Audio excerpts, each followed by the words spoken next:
Listen to me, man. You have a great life in front of you. But your great life is in front of you. It's not behind you. What you did back there ain't got nothing to do with what God got for you. What you did back there was learn the lessons to get you to where you are at this particular moment right here. But what God got for you, do you know, man, that you can actually mess your life completely up? You can jack it all the way up and you can turn around and get it right. Do you know that you can be divorced multiple times and still be okay? Do you understand that you cannot have a degree and still be just fine?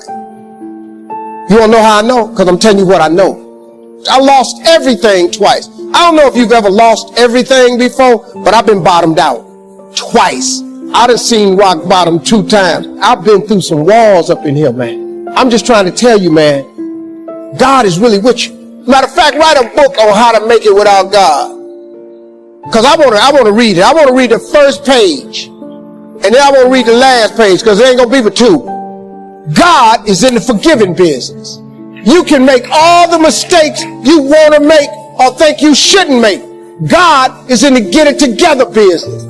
If you got dreams and visions, I got news for you. God is in the make your dream come true business.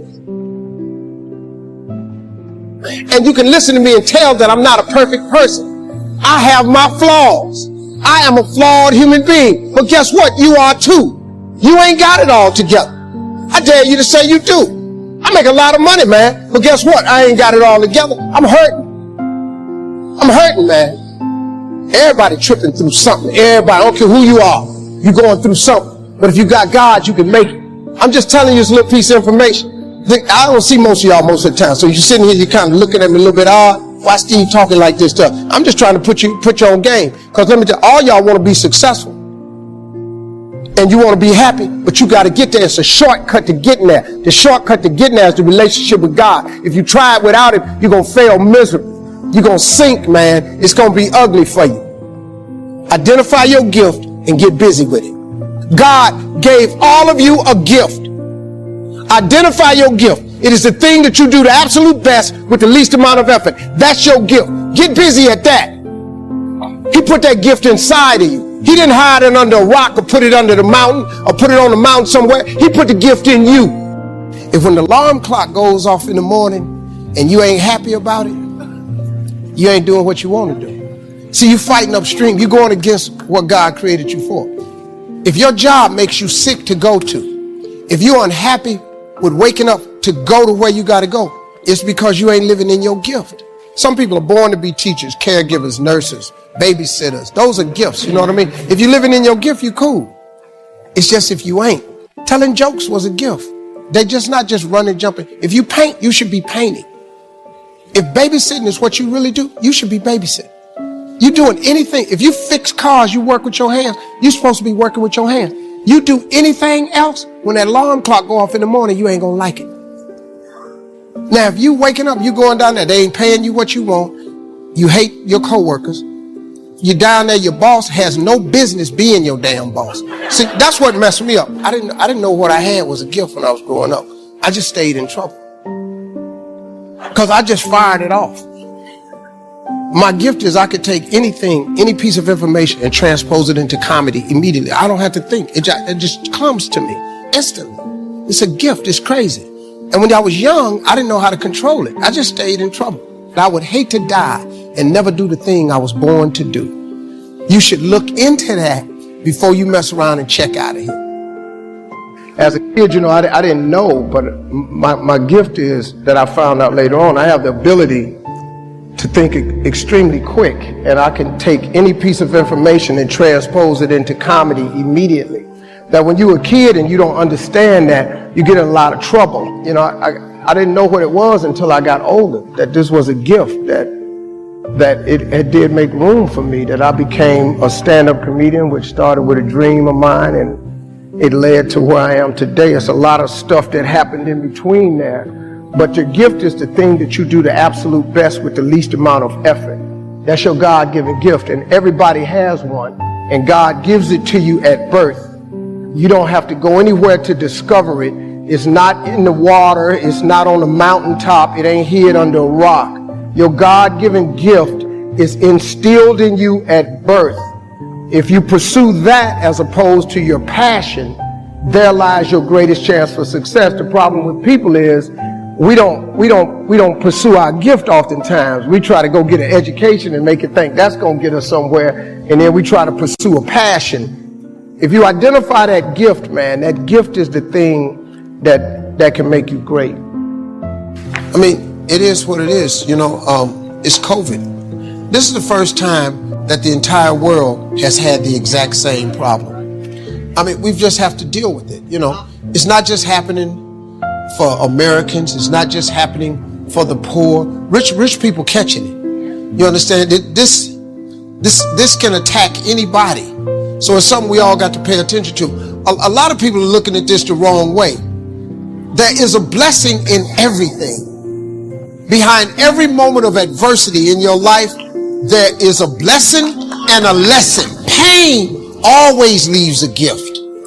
Always. It's not going to change for you. It's COVID for everybody. This ain't just you. Your world 42 ain't finna crumble because you got to change your career. You have to change your career. You just said it in the question. Maybe it was time for you to move on. Don't worry about the people that God has removed from your life. He saw things you didn't see. He heard conversations you couldn't hear, and he made moves you wouldn't make. When a door gets shut, all you got to do is walk up the hall. It's more doors. This is God. Could it be that there's a different door that he wants you to go through that was better than the door that got shut in your face? You have to live your life in the expectation of wonderful things happen. God is a merciful God. He didn't bring you this far to leave you. He didn't set you up to fail. You're tripping. You're tripping, man. He only wants to progress his children. That's all he wants to do. Even if you're wrong, he forgives us. Just keep moving, man. It ain't nothing. This thing right here, really, man, you got to look. So many good things have happened to me. Now, look, I've had some painful moments in this like you. But hey, I look for the bright side, man. I expect something good to happen. Now, let me give you a little simple formula for goal setting. Okay? We take 2.5 hours on the weekend for the whole 10-year plan. We don't have time for that tonight. But let me get you started with a little simple formula Mr. Schoaf gave me. And maybe this will be helpful. First of all, I've divided goals into 2 parts. First is long range. Long range goals. That's your dreams. Your dreams for the next 3, 5, 10, 20, 30, 40 years. Actually, the rest of your life. Your dreams. You've got to keep dreaming. Ronald Reagan, president, said to the joint session of Congress a few weeks ago, "The Republic is a dream. And if we don't keep dreaming, we will lose the Republic." Your better future is a dream for yourself and for your family. Where do you want to go? What do you want to do? What do you want to be? What do you want to see? You've got to dream dreams. There's a Bible phrase that says, without dreams and visions, people perish. You've got to have something to go for that inspires the heart and the soul. Dreams. From the children of Sanchez, it says, take the crumbs from starving soldiers, they won't die. Take the bread from hungry children, they won't cry. But without dreams, we all will die. You've got to dream. Don't lose your dreams. For yourself, for your future, for your family. The dreams of love and enterprise and travel and doing things. Becoming something unique on your journey here. Don't lose your dreams. Do some dreaming. That's long-range goals. You've got to have those. So that's number 1. Here's the second part of goals, short range. Short-range goals. That's your goals for tomorrow, this week, this month, this year. The immediate future. We call these confidence builders. Because if you set up something short-range, go for it. Get it. Latch onto it. Work hard. Accomplish it. That starts building your strong feelings to go for your dreams. Goal setting is not something you do just once. It's a continual process. Also, you must constantly check your progress toward your goals. You don't want to fall too far behind on, or worse, lose sight of, your important goals. Now, just as important as your long-range goals are your short-range goals. Your goals for tomorrow, next week, next month, 6 months from now. These are goals you can accomplish within the next year, the immediate future. We call these goals confidence builders. When you work hard, burn the midnight oil, and accomplish these little things, it builds your confidence to go for your long-range goals. Write down in your notebook or journal all the little things you would like to have or accomplish in the next year. How you set up this list is up to you. You might want to break it down by week or by month. Set it up in whatever way works well for you. If you want to be successful in starting a business, then you study what people have learned, and everything that people have learned they've written down or shared in seminars or put onto audio programs is I learned this from a very wise man named Kopmeyer, who spent more than 50 years studying success. And he had developed more than 1,000 success principles that he had derived out of something like 6,000 books. And when I met him, I asked him the question you would ask. Of all these 1,000 principles, because I had studied it all, which is the most important principle of all? And he said, Brian, he said, it's simple. He said, use proven success methods. He said, learn from the experts. He said, Brian, you'll never live long enough to learn it all for yourself. So what I find is that successful people are those who learn from others who've gone before them. Unsuccessful people try to make it all up, like a cook going into the kitchen, taking ingredients out of the cupboards, throwing them all in a bowl, and wondering why it doesn't taste good. This is why people's sales careers, why 80% of salespeople are functioning well below their potential. Only 20% make all the money. Why 20% of businesses in any industry make all the profits. Why 20% of the professionals in any service make 80% of the money, and so on. It's because they follow proven success principles, proven recipes, proven formulas, proven combinations, and they just do them over and over again until they master them. Then they can do more and more of them, faster and faster, easier and easier, at a higher level of quality. And all that translates into greater results. They're always going to get ready, to get set, to get going. What we've got to do is, boom, just like that, move into action. See, if you don't get started, you're never going to get finished. How do we do that? Start early. I believe when you wake up, you should get up. The second you wake up, get your feet hit the floor. Move into action. And you know, you'd be wise if you sit down at night before you go to bed and write down 6 goal-achieving activities. These are goal-achieving activities. Write down 6 of them. And when you wake up in the morning, you move into action. You know where you're going to go. You don't even have to think about it. Step into action and get on the first one. When you get it done, forget it and go to the second one. Don't think about the first one. Focus on 2. Don't even think about 3. When you get 2 done, go to 3. 6 goal-achieving activities. And when you wake up in the morning, move into action on them. Quit holding yourself back. Don't wait. You say, well, I really don't know how I'm going to get started, and the way will show itself. It just appears. I have found when you get started, when you move into action, everything starts to happen around you. As a man who has devoted his whole life to the most clear-headed science, to the study of matter, I can tell you, as the result of my research about atoms, this much. There is no matter as such. All matter originates and exists only by virtue of a force which brings the particle of an atom to vibration and holds this most minute solar system of the atom together. We must assume, now listen to a greatest scientist on the planet, we must assume behind this force the existence of a conscious and intelligent mind. This mind is the matrix of all matter. Now, that is very, very powerful evidence. One of the things that really intrigues me is this idea. And I heard it many, many years ago. I'm not even sure of the original source where I heard it. But it goes like this. When you change the way you look at things, the things you look at change. Albert Einstein once observed that you have the most fundamental and major decision that you have to make in your life is this: do I live in a friendly or a hostile universe? Which is it?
I feel like I'm losing my mind. Is everybody in the world blind? Please, Lord, give me a sign, a sign. I feel like I'm losing my mind. Is everybody in the world blind? Please, Lord, give me a sign, a sign. I wanna be the greatest. Everybody on the fake shit. I look around and feel like everybody is the fakest. I make this every day and I'm impatient, hoping one day I blow up from the basement. Statement, the top is so vacant. I don't hear shit that I think is amazing. Waiting for my day when I'm playing sold out shows for 1,000 faces. Hey, give me that crown, get in my way and to be put down. It ain't your place, all this my town. If I want that shit, then I'll get it right now. I'm losing it, the noose it fits. I'm losing shit, a stupid myth. You choose to live or choose to dip. You choose to fight or lose your grip and lose a gift. I feel like I'm losing my mind. Is everybody in the world blind?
feel like I'm losing my mind. Is everybody in the world blind? Please, Lord, give me a sign, a sign. I feel like I'm losing my mind. Is everybody in the world blind? Please, Lord, give me a sign, a sign. I wanna be the greatest. Everybody on the fake shit. I look around and feel like everybody is the fakest. I make this every day and I'm impatient, hoping one day I blow up from the basement. Statement, the top is so vacant. I don't hear shit that I think is amazing. Waiting for my day when I'm playing sold out shows for 1,000 faces. Hey, give me that crown, get in my way and to be put down. It ain't your place, no, this my town. If I want that shit, then I'll get it right now. I'm losing it, the noose it fits, I'm losing shit. A stupid myth, you choose to live or choose to dip. You choose to fight or lose your grip and lose a gift. I feel like I'm losing my mind. Is everybody in the world blind? Please, Lord, give me a sign, a sign. I feel like I'm losing my mind. Is everybody in the world blind? Please, Lord, give me a sign, a sign. Yeah. There's no mercy in this world, just hunger-thirsty persons in different versions. Each new update, that shit worsens. Why? Pull back the curtain and you'll see the different vermin. We all have different burdens that all seem to cause disturbance. Yo, so do me a favor, don't treat me like a neighbor. Don't need the different flavors of your problems just to savor.